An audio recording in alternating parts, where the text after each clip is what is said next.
सन्माननीय उद्धव साहेब.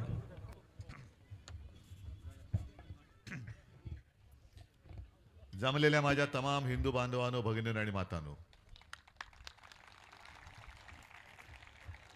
आता पंचायत अशी झाली की मी भाषणाची सुरुवात कशी करावी हे आता मिंदे ठरवायला लागलेत. कारण ही माझी भाषणाची सुरुवात मी आपल्या हिंदू हृदय सम्राट शिवसेना प्रमुखांकडनं घेतली.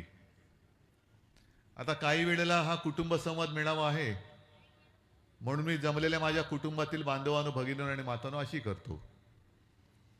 आणि काल आपण शिवतीर्थावरती इंडिया आघाडीची पहिली जी काय जाहीर सभा घेतली त्याची सुरुवात करताना मी जमलेल्या माझ्या तमाम देशभक्त आणि देशप्रेमी बांधवांनो, भगिनींनो आणि मातांनो अशी केली. आता अशी सुरुवात तुम्हाला पटते की नाही पटत? पटते ना? पण जे नमो सैनिक झालेत, मोदी भक्त झालेत, सत्तेच्या खुर्चीसाठी लाचार झालेत, दिल्लीश्वरांचे बूट चाटतायत, त्यांच्यासमोर शेपूट हलवत आहेत, त्या मेंढ्यांच्या पोटात मुरडा आला. आणि त्यांनी आज कुठेतरी असं म्हटलं की बघा यांची भाषा बदलली. मला त्यांना विचारायचं आहे नमो सैनिकांना आणि मोदी भक्तांना, का हो मोदी भक्तांनो, तुम्ही देशभक्त नाही आहेत का?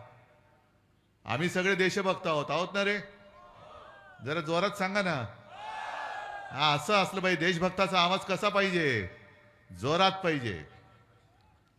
हे सगळे एवढे आंधळे झालेत मोदी भक्तीपायी की त्यांना फक्त मोदी भक्त एवढंच पाहिजे. आम्ही मोदी भक्त नाही, आम्ही देशभक्त आहोत आणि देशभक्त म्हणूनच राहू.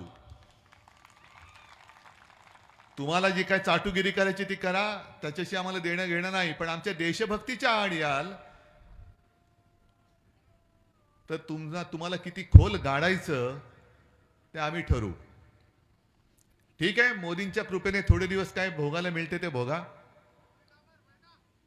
कारण आता संजय राऊत यांनी सांगितलं, देवेंद्र फडणवीसांनी कालच जाहीर केलं की मी 2 पक्ष फोडून परत आलो, पुन्हा आलो. त्याच्यामुळे त्यांच्या उपकारासाठी म्हणून तुम्ही माझ्यावर टीका करता तर करा.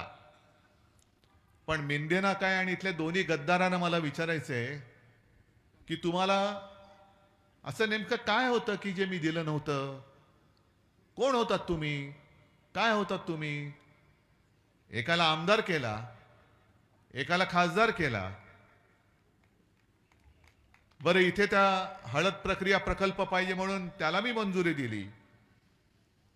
मग इथले जे आता संजय तुम्ही काय म्हणाल त्यांचं नाव? हा, भंगार. ते कधीतरी यायचे, साहेब वाचवा वाचवा, पोलिसांची धाड पडते, वाचवा.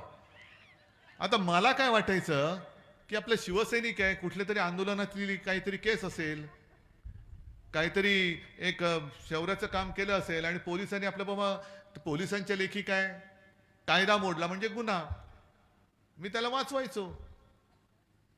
मला काय माहित हे असा आकडेबाज निघालाय. काही जण मला विचारतात का हो तुम्ही आता त्यांच्यावरती आरोप करताय, गद्दार गद्दार, ईडी सीबीआयच्या इन्कम टॅक्सच्या भीतीने तिकडे गेले. तुमच्यात होते तेव्हा तुम्हाला माहिती नव्हते काय? खरंच नव्हते माहित. कारण शेवटी शिवसैनिक म्हटल्यानंतर त्याच्यावर विश्वास ठेवणं हे पक्षप्रमुख म्हणून माझं काम होतं आणि आहे. आणि एक सारा शिवसैनिक जर चांगलं काम करत असेल तर त्याला प्रोत्साहन देणं हे माझं काम आहे. पण त्या चांगल्याचा अर्थ त्याच्या अर्थी असे जर का हे म्हणजे आता ते म्हणतात ना आपकी बार, तसे हे गल्ली बोळात बार बार उघडले तर नेमका कोणता बार? आता यांना निवडणुकीत एकच मिळतो, आपटी बार. या सगळ्या बारांना आता आपटी बार म्हणून फोडून टाकायचं. आणि जी फसवणूक माझी झाली, तुमची झाली, तसं पाहिलं तर तुमची मी दिलगिरी व्यक्त करतो. कारण ह्या दोघांनाही उमेदवारी देण्याचं पाप मी केलं होतं. मी केलं होतं ते पाप. आणि यांनी पाठीत नुसता वार नाही केला, जे शिवसेना प्रमुख म्हणायचे की माझ्या पाठीत एवढे वार झाले की आता वार करायला जागाच नाही, यांनी पाठीत नाही वार केला, यांनी शिवसेना नावाच्या आईच्या कुशीवरती वार केलेला आहे. जन्मदातीच्या कुशीवरती वार केलेला आहे. जिने तुला जन्म दिला, जिने तुला मान सन्मान मिळवून दिला, नाहीतर कोण तू होतास? आता आत चढत असतास तुरुंगामध्ये. कुठल्या कुठल्या केसेस, एवढ्या नाना केसेस तुझ्यावरती होत्या, आतमध्ये सडत असतास. तुला शिवसेनेने मोठा केला, शिवसेना ही 4 अक्षर मागे लागली. तुम्हाला पटत होतं किंवा नव्हतं, तुम्ही आदेश म्हणून तुम्ही त्यांना निवडून दिलं, आणि या उलटा फिरून आपल्याच आईच्या पोटावरती वार करणारी अवलाद, मग ती तिथली खासदार असेल किंवा तिथला खासदार असेल किंवा आमदारही असेल. अनेकदा असं होतं की आपल्यामध्ये असतात तेव्हा कळत नाही, लांब गेल्यानंतर कळतं. कारण मी यांना हालचाल करायला देत नव्हतो तशी. ज्याप्रमाणे मी सर्वांना सांगतोय, आता अंबादास दानवे म्हणाले की कोरोना काळात मी किती काम केलं. संजय राऊतनी सांगितलं, तुम्हाला सगळ्यांना सुद्धा माहिती आहे. या कोरोना काळामध्ये आपण जे काम केलं ते काम हे सगळं विसरून द्यायला होत आहेत. आणि त्या सगळ्या काळामध्ये अनेक कामं अशी होती, जसं शिवभोजन. मी आता अंबादासला म्हटलं, तुम्हाला विचारतोय, गावात शिवभोजन चालू आहे की नाही रे अजून? इकडे नाही म्हणतात, तिकडे हो म्हणतात. आपण 10 रुपयामध्ये गोरगरिबाला पूर्ण जेवण मिळेल अशी सुविधा उपलब्ध करून दिली. कोरोना काळामध्ये 10 रुपयाची थाळी आपण 5 रुपयात केली होती. हे सगळं आपण करत होतो. आणि मी मुख्यमंत्री असताना एक महत्वाचं काम जे केलं ते म्हणजे मी महाराष्ट्र यांना लुटायला नव्हतो देत. अगदी आज जे बसले तिकडे पंतप्रधान आणि गृहमंत्री आता येत आहेत, खेट्या घालतायत. महाराष्ट्राची निवडणूक आजपर्यंत कधी एवढ्या लांब लचक कार्यक्रमामध्ये त्यांनी विभागली नव्हती. 20 मे पर्यंत आपली निवडणूक लांबवली. का? कारण आता मोदीजी येणार, व अमित शहा येणार, आणखीन कोण कोण सगळे मंत्री येणार, आणि मग तुमच्याकडे मतांची भीक मागणार. संकट काळात कधीतरी तुम्ही आलात मोदीजी. या माझ्या महाराष्ट्रामध्ये, विदर्भात आणि मराठवाड्यात सुद्धा शेतकरी आत्महत्या करतायत. कधीतरी तुम्ही एखाद्या शेतकऱ्याच्या घरामध्ये गेलात विचारपूस करायला? पण आता येतील, आता येतील. पोलिसांना आधी पाठवतील, बॉम्ब स्क्वॉड वगैरे सगळ्या घरामध्ये. कुठे ह्याच्या मडक्यामध्ये काय बॉम्ब नाही ना रे, ह्याच्यामध्ये काय हे नाही ना, सगळं साफसूफ करतील. आणि हॉटेलमधनं आणलेलं त्याच्या भांड्यात ठेवून मग बाजूला मांडी घालून गरीबाच्या घरात जाऊन शेतकऱ्यांनी केलेली भाकर तुकडा खाल्ला. हे सगळे चाळे करतील, हे सगळी नाटकं करतील. पण विशेष म्हणजे जे मी तुम्हाला म्हटलं, मी महाराष्ट्रानं लुटू देत नव्हतो. का? मी मुख्यमंत्री असताना असं काय केलं होतं पाप, की तुम्ही गद्दारी करून आपलं चांगलं चालणारं सरकार पडलं? मी माझ्या या शेतकऱ्यांना कर्जमुक्त केलं, हे मी पाप केलं? मी कोरोनामध्ये महाराष्ट्र वाचवण्याचं काम तुमच्या सगळ्यांच्या साथीने सोबतीने केलं, हे मी पाप केलं? मी शिवभोजन जेवण हे 10 रुपयात सगळ्यांना देत होतो, हे मी पाप केलं? याच्यासाठी नाही, त्यांना महाराष्ट्रात येणारे उद्योग धंदे आणि महाराष्ट्रातले उद्योग हे गुजरातला पळवायचे होते, जे मी पळू देत नव्हतो. म्हणून गद्दारी करून यांनी आपलं सरकार पाडलं. हा माझा जाहीर आरोप आहे, जाहीर आरोप आहे. मग ठरल, लाज वाटली पाहिजे. देशाचे प्रधानमंत्री, मोदी परिवार काय फक्त गुजरात पुरता मर्यादित आहे? गुजरात आमचा सुद्धा आहे. आमचा आणि इथे महाराष्ट्रात वर्षानुवर्षे पिढ्यानपिढ्या राहणाऱ्या गुजराती माता भगिनी बांधवांचा अजिबात वैर नाहीये. अनेकदा मुंबईमध्ये सुद्धा शाखांमध्ये गुजराती बांधव येतात. मुलाला शाळेचे ऍडमिशन पाहिजे, कोणाला तरी हॉस्पिटलमध्ये ऍडमिट करायचंय, रक्त पाहिजे, आम्ही देतोच. कारण आम्ही भेदभाव करत नाही, हे आमचं हिंदुत्व आहे. पण तुम्ही जणू काय फक्त गुजरातचे पंतप्रधान आहात आणि जे काय आहे ते गुजरातमध्येच न्यायला पाहिजे अशा पद्धतीने जे वागता आहात. काय माझ्या शेतकऱ्यांनी काय तुमचं घोडं मारले? अलीकडच्या काळामध्ये सुद्धा तुम्ही वाचत असाल किंवा टीव्हीवर पाहत असाल, 3 उद्योग सेमीकंडक्टर म्हणजे काय ती चिप बनवण्याचा, 1,00,000-1.5 लाख प्रत्यक्ष आणि अप्रत्यक्ष रोजगार त्यातून मिळणार. त्या 3 पैकी 2 उद्योग प्रधानमंत्री महोदयांनी गुजरातमध्ये नेले. गुजरात, एक आसाममध्ये. काय महाराष्ट्राने काय असा गुन्हा केलाय? महाराष्ट्रामधला हिरे व्यापार तुम्ही गुजरातला घेऊन गेलात. फिल्मफेअर अवॉर्डचं ते फंक्शन तुम्ही गुजरातमध्ये घेऊन गेलात. क्रिकेटची फायनलची मॅच ते सुद्धा गुजरातमध्ये घेऊन गेले.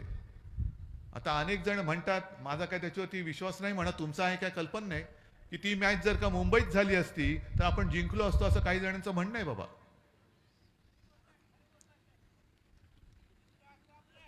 हा, तर जाऊ द्या. पण थोडक्यामध्ये काय, यांना क्रिकेटची मॅच जिंकणं न जिंकणं याच्यात नाही, त्यातनं किती पैसा येतोय तो महाराष्ट्राला जाऊ द्यायचा नाही, तो पण गुजरातकडे नेला पाहिजे.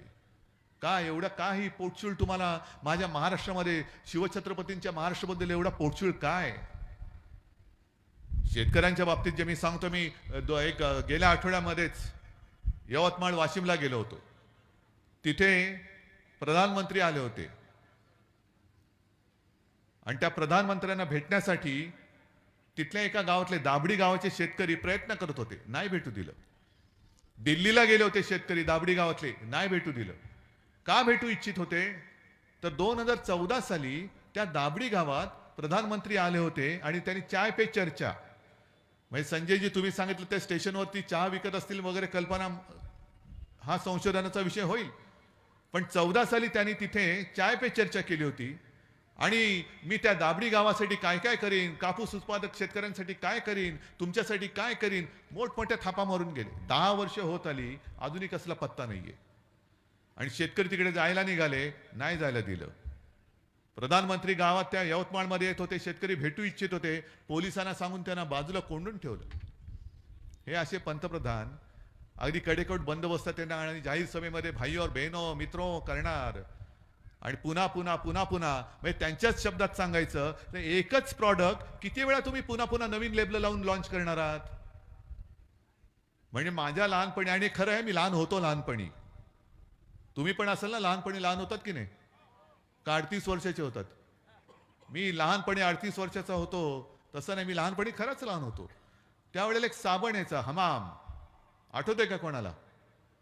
नाही, माहित नाही, कारण गेला आता तो. माझं लहानपण गेलं आणि तो साबण पण गेला. आकर्षक जाहिरात यायची, हमाम अप नए पॅक में. आम्हाला वाटायचं अरे नए पॅक में, उघडलं तर आतमधला हमाम तोच. तसं यांचं आहे. 2014 साली तेच, 19लाही तेच आणि 24लाही तेच. आतला हमाम तोच आहे, बाहेरचं पॅकेट फक्त बदललेलं आहे, पण आतमधले मोदी तेच. फक्त आता त्याची वॉशिंग पावडर झालेली आहे. म्हणजे हमाम तोच असला तरी त्याची पॉवर वाढले की भ्रष्टाचारी पक्षात घेतला, आंघोळ केली की साफ. म्हणजे अनेक ज्या काही त्यांनी योजना काढलेल्या आहेत त्याच्यामध्ये मला असं वाटतं की पुढची योजना त्यांची अशी असेल की भ्रष्टाचारी अभय योजना. भ्रष्टाचारी अभय योजना म्हणजे काय? ते चौकशी करतात, कोणी किती पैसे खाल्लेत, किती भ्रष्टाचार केलेला आहे, मग त्यांची ते वर्गवारी करतात. मग त्यांचे सगळे जे यांच्यासारखे जे घरफोडे आहेत त्यांच्यासारखे जे हेरणी करतात की यांनी कितीचा भ्रष्टाचार केलाय, 5 कोटीचा, जाऊ द्या. यांनी किती केलाय, 50 कोटी, ठीक आहे बघू जरा. यांनी किती केलाय, 200 कोटी, जरा थोडं जवळ घ्या. मग यांनी किती केलाय, 70,000 कोटीचा घोटाळा. ताबडतोब घ्या, त्याला उपमुख्यमंत्री करा. आपका बाल भी नहीं बाका होगा, ये मोदी गॅरंटी है. याला मोदी गॅरंटी म्हणायचं, भ्रष्टाचार अभय योजना. आणि आता जो उघड उघड त्यांनी भ्रष्टाचार केलेला आहे, जो सुप्रीम कोर्टाला मी खरंच धन्यवाद देतोय, अगदी वेळेवरती तुम्ही यांचं बिंग फोडलेला आहात. निवडणूक रोख्याच्या माध्यमातून हजारो कोटी रुपयांनी कमवले, हजारो कोटी. देशातल्या प्रत्येक पक्षाला निवडणूक रोखे मिळाले, शिवसेनेला सुद्धा मिळाले. पण प्रमाण जर का पाहिलं तर यांना 8,000 कोटी 10,000 कोटी हे एका पक्षाला मिळत आहेत. जो पक्ष दिल्लीत राज्य करतोय, जो पक्ष अनेक राज्यांमध्ये राज्य करतोय. आणि रोखे सुद्धा कसे मिळाले? काही कंपन्यांवरती धाडी टाकल्या गेल्या आणि धाडी टाकल्यानंतर अगदी काही दिवसात, म्हणजे धाड टाकल्यानंतर 8-15 दिवसात निवडणूक रोखे त्या कंपनीतून यांच्या पक्षाच्या खात्यात गेले आणि धाड सत्र थांबलं. मग त्यांची बाजू कोणी घ्यायची?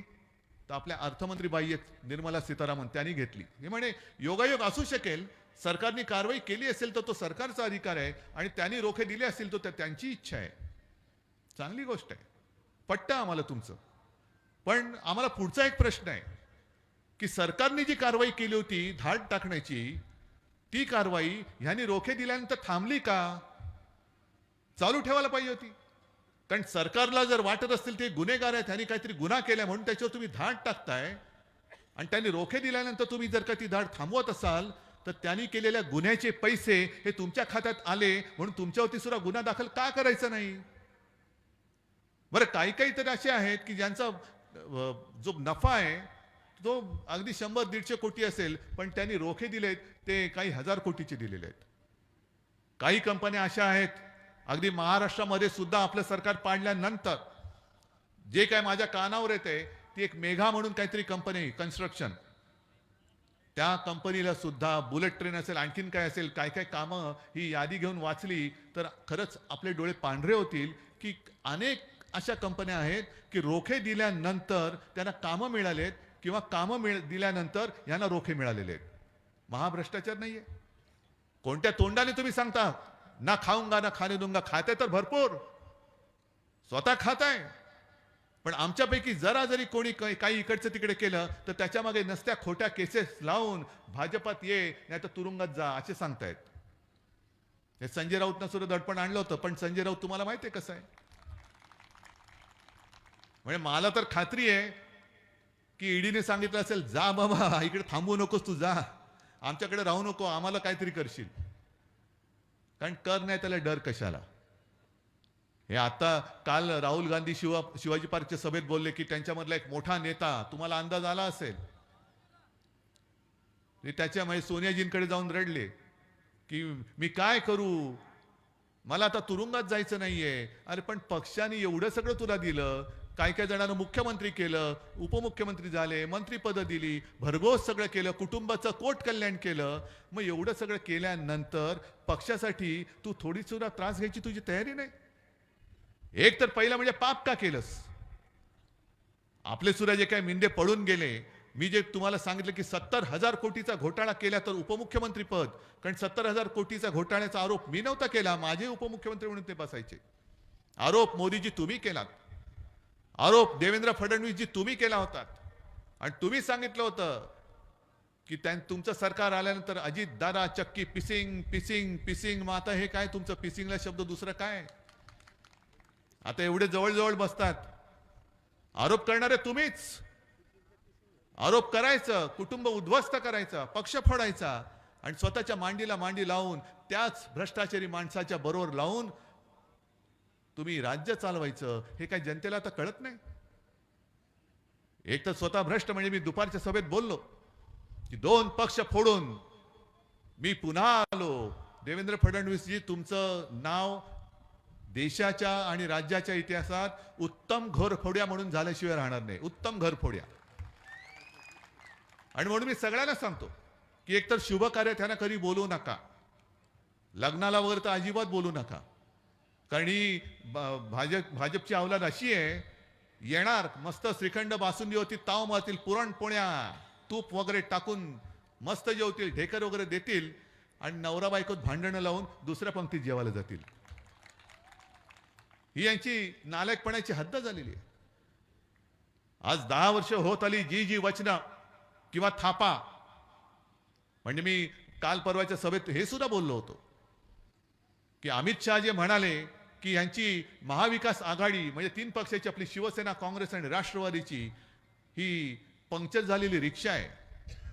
आणि मी त्यांना उत्तर दिलं की तुम्ही महाविकास आघाडीला पंक्चर झालेली रिक्षा बोलत असाल तर तुमचं डबल ट्रिपल चौबल इंजिनचं सरकार, त्या सरकारला सगळी भ्रष्टाचाराची चाकं का लागतायत? तुमच्या इंजिनाला भ्रष्टाचाराची चाकं लागलेत. आणि पूर्वी एक वाफेवरती चालणारं इंजिन होतं, यांचं थापेवरती चालणारं इंजिन आहे. नुसत्या थापा मारत जायचं, भग भग भग भग भग भग थापा मारायच्या नुसत्या. तर तुम्ही स्वतःला विचारा की 2014 साली मोदींनी जी काय आश्वासनं दिली होती विशेषतः शेतकऱ्यांना, मला एकाने तरी हात वर करून सांगायचं होय मला त्याचा लाभ मिळाला, मला सांगा. म्हणजे हे जे वचन त्यांनी दिलं होतं स्वामीनाथन अहवालाच्या शिफारशीप्रमाणे की जो शेतकरी कोणतं पीक पिकवत असेल, सोयाबीन असेल, कापूस असेल, धान असेल, आणखीन काही असेल, त्याचा उत्पन्न खर्च जो काही येतो त्याच्यामध्ये 50% रक्कम अधिक टाकून जी रक्कम येईल ती त्याला आम्ही हमीभाव म्हणून देऊ हे त्यांनी दिलं होतं की नव्हतं वचन? दिलं होतं ना? मग मिळाले पैसे तुम्हाला? पीक विमा योजना किती पैसे मिळालेत? बरं, पीक विम्याची अग्रिम रक्कम किती मिळालेत? आता कृषी मंत्री कोण आहेत? धनंजय मुंडे आहेत का? अमरदास धनंजय मुंडे आहेत ना, मराठवाड्याचेच आहेत. त्यांना विचारा, दिवाळीपर्यंत म्हणजे कालच्या दिवाळीपर्यंत आम्ही अग्रिम रक्कम शेतकऱ्याच्या खात्यात जमा होईल अशा सूचना दिलेल्या आहेत. अरे कोण तुमचं ऐकत नाही ना? विमा कंपन्या तुमचं ऐकत नाही, सारं कोणी काही ना कोणी ऐकत नाहीये. तुमचं सरकार असं नुसतं राम भरोसे चाललेलं आहे. मोदीजींना आणि अमित शहाना सरकार पाडायला वेळ आहे, पण शेतकऱ्यांकडे लक्ष द्यायला वेळ नाहीये. आणि यांना 400 पारचा नारा ते देत आहेत. कशासाठी देत आहेत? जे मी सांगतोय तुम्हाला की यांना संविधान बदलायचंय, घटना बदलायची, घटनेची पायमल्ली यांना करायची. आणि मी माझ्या मन की बात नाही मी करत, इकडे बातमीच घेऊन आलेलो आहे मी. हे बघा, राज्य घटना दुरुस्तीसाठी बहुमत द्या, भाजपा खासदार यांच्या वक्तव्यावरून वाद. हे अनंतकुमार हेगडे म्हणून त्यांचे मला वाटतं केंद्रातले मंत्री किंवा माजी मंत्री आहेत, त्यांनी सांगितलेली ही बातमी आहे. कशाला पाहिजे 400 पार? कारण त्यांना माहिती आहे की ठराविक एक संख्या लागते, ती त्या संख्येशिवाय घटना बदलता येत नाही.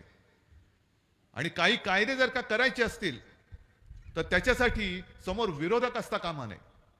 गेल्या संसदेच्या अधिवेशनामध्ये जवळपास 150च्या आसपास विरोधी पक्षाचे खासदार त्यांनी या ना त्या कारणावरून निलंबित केले आणि काही घातक कायदे पास केले. कोर्टामध्ये गेल्यानंतर ते काय सांगतील? त्यांना प्रश्न विचारल्यानंतर काय सांगतील? आम्ही लोकसभेत मंजूर केलाय, संसदेत मंजूर केलाय. अरे पण संसदेत मंजूर करताना विरोधी पक्ष कुठे होता? आणि जे मी उदाहरण काल दिलं, रशियामध्ये आता पुतीन निवडणूक लढतात. आज मला वाटतं जाहीर झाले जिंकले म्हणून. खरं म्हणजे निवडणूक तिकडे घेतात का हेच मला कळलं नाही. कारण पुतीन निवडणूक लढताना विरोधी पक्ष कोण होते? कोणीच नाही. कारण पुतीनच्या समोर कोणाला काही बोलण्याची हिंमतच होत नाही, कारण जो बोलेल तो तुरुंगामध्ये. म्हणजे पुतीनच्या विरोधात जेवढे विरोधी पक्ष आहेत त्यातले अर्ध्याहून अधिक हे तुरुंगामध्ये आहेत. काही जणांना मारलेलं आहे आणि बाकीचे सगळे देशाबाहेर तडीपार करून टाकलेले आहेत. आता लढा. ही अशी परिस्थिती आपल्या देशाची होईल. आज आपण बोलू शकतो, आपण बोलतो आहोत. आणि 2024 हे क्रांतीचं वर्ष आहे. या वेळेला जर का आपण चुकलो आणि त्यांच्या भूलथापामध्ये, जसं 10 वर्ष आपण भुललो, आम्ही भुललो होतो, मी सुद्धा भुललो होतो. आता त्यांचे खायचे दात जे बाहेर आलेत, ज्यांना मी संपूर्ण म्हणजे माझ्या बांधवांना देशभक्त म्हटल्यानंतर तळपायच्या मस्तकात जाते, उद्या माझ्या देशाचं नाव बदललं तर तुम्ही काय करणार आहात? एवढ्या 5वी बहुमताच्या जोरावरती त्यांनी देशाचंच नाव बदलून स्वतःच्या नावावर नाव ठेवलं. जसं ज्या स्टेडियममध्ये क्रिकेटची फायनल झाली त्या स्टेडियमचं नाव होतं सरदार वल्लभभाई पटेल स्टेडियम. त्याचं नाव बदलून त्यांनी स्वतःचं ठेवलं ना. पण ते बदलायला काही घटना बदलायची गरज नाही. डॉक्टर बाबासाहेब आंबेडकरांनी लिहिलेली घटना सुद्धा ह्यांना बदलून टाकायची आहे. मग तरी सुद्धा आपण यांच्या सगळ्या भूलथापांना बळी पडून परत परत ह्यांना निवडून द्यायचं. गेल्या वेळेला तुम्ही शिवसेनेचा खासदार निवडून दिलात, मी चालवतो प्रचाराला. आणि तेव्हा मी बोलत होतो की शिवसेनेचा खासदार कशाला, की मोदी पंतप्रधान पाहिजेत. या वेळेला मी सांगतो, मोदी अजिबात पंतप्रधान होता कामा नयेत. ज्या मोदीजींना अडचणीत असताना आणि ज्या अमित शहाना अडचणीत असताना हिंदू हृदय सम्राट शिवसेना प्रमुखांनी वाचवलं होतं.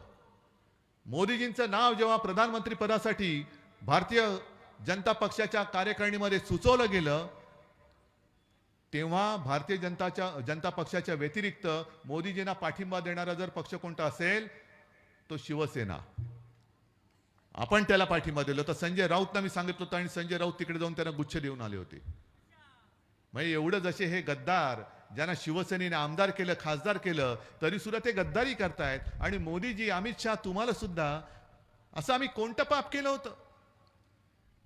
जेव्हा अटल बिहारी वाजपेयी राजधर्म का पालन करना होगा म्हणून मोदीजींना केराच्या टोपलीत टाकायला निघाले होते, तेव्हा संपूर्ण देशात एकमेव हिंदू हृदय सम्राट शिवसेना प्रमुख बाळासाहेब ठाकरे हे मोदीजींच्या पाठी उभे राहिले होते. तर तेव्हा आम्हाला गर्व वाटत होता. आता लाज वाटते. त्या शिवसेनेला तुम्ही फोडलत. त्या शिवसेना तुम्ही संपवायला निघालात. त्या शिवसेना प्रमुखांच्या पुत्राला तुम्ही मुख्यमंत्री पदाच्या गादीवरून गद्दारी करून खाली खेचलत. अरे आम्ही तुम्हाला पंतप्रधान बनवलं आणि तुम्ही गद्दारी करून आम्हाला खाली खेचलत. काय म्हणून आम्ही तुमच्या सोबत राहायचं? ही गद्दारी केवळ उद्धव ठाकरे सोबत नाहीये, तर माझ्या महाराष्ट्राशी झालेली गद्दारी आहे. कारण मोदींचे फोटो लावून तुम्ही जिंकलात. अहो, हिंगोलीचा माझा पहिला खासदार मोदींचे फोटो लावून निवडून नव्हता आला, तो शिवसेना प्रमुखांचा फोटो लावून निवडून आला होता. जे शिवसेनेचे पहिल्या फळीतले खासदार निवडून आले तेव्हा मोदी, नरेंद्र मोदी हे भारताच्या राजकारणामध्ये त्यांचं नाव सुद्धा नव्हतं. तेव्हापासून माझ्या शिवसेनेला महाराष्ट्रातली जनता दिल्लीमध्ये पाठवते. 96 सालापासून, आधीपासून त्याच्या. हे तुमचे फोटो अलीकडे लागले. बरं, मोदीजींचा फोटो तुम्ही लावताय. आता त्यांना कळलं की महाराष्ट्रामध्ये मोदीजींचा फोटो लावून मत नाही मिळणार. मग काय करायचं? शिवसेना फोडायची, शिवसेना चोरायची. शिवसेनेचं धनुष्यबाण चोरून तुम्ही गद्दारांच्या हातामध्ये दिलं. एवढंच नाही तर हिंदू हृदय सम्राट शिवसेना प्रमुखांचा फोटो लावून तुला मत मागायची वेळ तुम्हाला. ही तुमची अवदासा तुम्हाला सुचली म्हणून तुमची दशा झालेली आहे. जर 2019 साली मी काय मागितलं होतं? मी माझ्या वडिलांना, हिंदू हृदय सम्राटांना वचन दिलं होतं, एक मुलगा म्हणून, पुत्र म्हणून, की मी आपला शिवसैनिक मुख्यमंत्री करून दाखवेन. आणि ते वचन माझं अजूनही अपूर्ण आहे. मी शिवसैनिक आहेच, पण मी मुख्यमंत्री होऊन दाखवेन नव्हतो बोललो, शिवसैनिक मुख्यमंत्री करून दाखवेन बोललो होतो. आणि अमित शहा घरी आले होते. आज तुम्ही म्हणताय की एक घराणं पक्ष चालवतंय. मग तेव्हाही एकच घराणं पक्ष चालवत होता, आजही चालवतंय. आणि जनतेच्या मनात असेल तो उद्याही एकच घराणं पक्ष चालवेल. तेव्हा अमित शहा जे शिवसेना प्रमुखांच्या फोटोसमोर लोटांगण घालत होते, तेव्हा अमित शहाना माहिती नव्हतं की त्यांचाच मुलगा पक्ष चालवतोय. तेव्हा तुम्ही दिलेलं वचन 2.5 वर्षाचं मुख्यमंत्रीपद. आणि मी तुळजाभवानीची शपथ घेऊन बोललेलो आहे. मी माझ्या आई वडिलांची शपथ घेऊन बोलतोय, छत्रपती शिवाजी महाराजांची शपथ घेऊन बोलतोय. मग ते 2.5 वर्ष तुम्ही आम्हाला शिवसेनेला ठरल्याप्रमाणे मुख्यमंत्रीपद दिलं असतं. आज ही तुम्हाला भाडोत्रीगिरी, भाडखवगिरी कशाला करायला लागली असती? अख्खी शिवसेना तुमच्या सोबत होती. मग तुम्हाला जर का कपाळ करंटे तुम्ही निघालात, अख्खी शिवसेना बरोबर आहे, नाही आम्हाला फक्त चोरच पाहिजेत, त्यातले गद्दारच पाहिजेत, घ्या आणि भोगा. आता तुमचं काय होईल ते तुम्ही बघा. कारण जे शिवसेना प्रमुखांनी आम्हाला शिकवले, जे आपल्या कर्माने मारणार आहेत त्यांना धर्माने मारायचं नाही. आपल्या कर्माची फळं जो तो भोगेल. आणि ही लढाई ही केवळ मला मुख्यमंत्री पदावरून खाली घेतलं सोडून द्या. माझ्या स्वप्नातही कधी मुख्यमंत्री पद नव्हतं. पण ज्या शिवसेनेने तुम्हाला वाचवलं, ज्या शिवसेनेने तुम्हाला मोठं केलं, ती शिवसेना तुम्ही संपवायला निघालात. आता तुम्हाला आम्ही संपवल्याशिवाय थांबत नाही. आता महाराष्ट्रामध्ये भाजपला आपल्याला संपवावंच लागेल. एक सुद्धा मत या गद्दारांना पडता कामा नये. गद्दार म्हणजे हेच केवळ नाहीत, तर अगदी भाजपा सुद्धा हा सुद्धा गद्दारच आहे. कारण जे फडणवीसांनी सांगितले 2 पक्ष आम्ही फोडले, याच्याहून जास्त मोठा पुरावा काय पाहिजे तुम्हाला? जे आपले मिंदे म्हणतात उद्धव ठाकरेंनी बाळासाहेबांचे विचार सोडले, यांनी हिंदुत्व सोडलं म्हणून आम्ही तिकडे गेलो, हे साफ झोट. हे देवेंद्र फडणवीसांनी सांगितलं. म्हणून देवेंद्र फडणवीसांचे मी जाहीर आभार मानतो की तुम्ही यांचं भांड फोडलत. कदाचित आता तुम्हाला त्यांचं ओझं जास्त झालं असेल, कारण भाजपच्या खांद्यावर गद्दारांचे ओझे असं झालं असेल तर मला माहिती नाहीये. पण सरळ सरळ पक्ष फोडताय आणि तुम्ही आम्हाला हिंदुत्व शिकवताय. असं काय आम्ही हिंदुत्व सोडलं? तुम्हाला वाटतं रे मी हिंदुत्व सोडलं? हिंदुत्व सोडलेलं नाही तरी देखील आज माझ्यासोबत मुस्लिम बांधव का आलेत? आलेत ना? का आलेत? याचं कारण त्यांना सुद्धा कळलं की खरं आणि खोट्यातला फरक कळलेला आहे. विश्वास ज्याच्यावर ठेवू शकतो आणि विश्वासघात कोण करू शकतो यातला फरक त्यांना कळलेला आहे. आणि आमचं जे हिंदुत्व आहे, मी प्रत्येक सभेत सांगतो की आमचं हिंदुत्व हे घरातली चूल पेटवणार आहे आणि भाजपचं हिंदुत्व हे घर पेटवणार आहे. बघा तुम्हाला कोणतं हिंदुत्व पटते. आणि ही अशी लढाई जी आहे ही लोकशाहीची लढाई आहे, ही जनतेची लढाई आहे, ही आपल्या भारत मातेची ही लढाई आहे. नुसतं भारत माता की जय जे बोलतायत ती लोक, भाडखाऊ जनता पक्ष, भाडोत्री जनता पक्ष, त्यांना भारत माता की जय बोलण्याचा अधिकार नाहीये. कारण एक तर त्यांचा स्वातंत्र्य लढ्यामध्ये एक कणभर सुद्धा सहभाग नव्हता. ना देशाच्या स्वातंत्र्य लढ्यामध्ये होता, ना मराठवाडा मुक्ती संग्रामात होता, ना संयुक्त महाराष्ट्राच्या लढ्यामध्ये होता. कुठेही लढ्यामध्ये हे कधीच सामील झाले नव्हते. स्वातंत्र्यानंतर काही काळ तर ते त्यांच्या कार्यालयावरती आपला तिरंगा सुद्धा फडकत नव्हते. आता यांना देशप्रेमाचं भरतं आलेलं आहे आणि आता यांना देशाचं स्वातंत्र्य गिळायचंय. स्वातंत्र्य लढ्यात कधीही नव्हते, पण स्वातंत्र्य गिळून तुम्हाला आम्हाला सगळ्यांना गुलाम म्हणून ठेवायचंय. ही गुलामाची हे वारसदार नाही, ते मर्दाचे वारसदार आहे. अरे जो मराठवाडा तेव्हा त्या रजाकाराशी लढला तो तुमच्या हुकुमशाहीला दाद देईल? ही संतांची भूमी आहे, तशी मर्दांची सुद्धा भूमी आहे. आणि म्हणून माझ्या समोर आपल्यातनं तिकडे गेले गद्दार, त्यांच्याबद्दल मला बोलण्याची गरज नाही. तुम्ही त्यांना गाडणार आहात ना. पण संपूर्ण देशाचा ज्यांनी विश्वासघात केलाय त्या भाडोत्री जनता पक्षाचा सुद्धा आपल्याला पराभव करावाच लागेल. जे दिल्लीमध्ये येणाऱ्या शेतकऱ्यांच्या वाटेमध्ये खिळे ठोकतायत, त्यांच्या अंगावरती बंदुका रोखतायत, त्या मोदी सरकारला दिल्लीमध्ये येण्यापासून शेतकऱ्यांना त्यांना रोखावंच लागेल. तुम्ही जर आम्हाला दिल्लीत येण्यापासून रोखत असाल तर माझ्या तमाम शेतकऱ्यांना माझं आवाहन आहे की तुमची आता वेळ आहे. तुम्ही मोदी सरकारला आता दिल्लीत येण्यापासून रोखा. आणि म्हणून एकच विनंती करतोय, वेळ आहे अजून, काही एखादा महिना अजून बाकी आहे. अनेक सगळी प्रलोभनं दाखवली जातील, पैशाचा पाऊस पडला जाईल, अनेक जण येतील, दाढी खाजवतील, काहीच मिळणार नाही त्यातून. पण जे आपलं नातं आहे कुटुंबाचं, जे तुम्ही मला कुटुंब प्रमुख मानतात, त्या एका नात्यातून तुम्हाला तळमळीने सांगतोय. जसं करोनाचं संकट असताना मी तुम्हाला सांगत होतो, तसं हे हुकुमशाहीचं संकट असताना मी तुम्हाला सांगतोय की जागे आहात, जागे राहा आणि यांच्या भूलथापांना बळी न पडता आपला शिवसेनेचा, अस्सल शिवसेनेचा, भगव्या मनाचा, भगव्या हृदयाचा, ज्याच्या हृदयात राम आणि हाताला काम देण्याची शक्ती असेल असा आमदार आणि खासदार निवडून द्या. एवढीच विनंती करतो. जय हिंद, जय महाराष्ट्र.